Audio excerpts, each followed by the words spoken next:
Buenas noches. El problema del ronquido, que de repente te falta oxigenación en la noche. Te voy a explicar. Es dormir con el enemigo. Y tú le mandaste saludos hace rato, ¿te acuerdas? ¿A quién? Aquí a la... ¿Sí?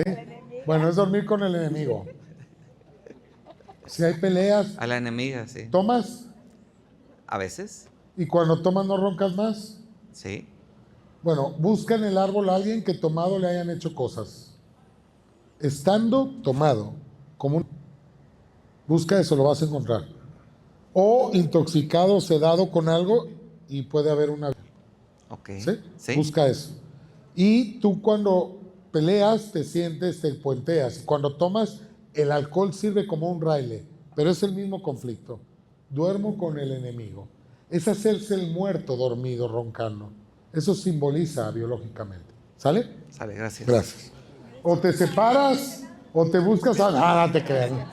Te buscas a otra o la aceptas o ella te acepta a ti roncando, algo ahí. Oye, yo pensaba que era para ahuyentar a los Sí. monstruos, ¿verdad?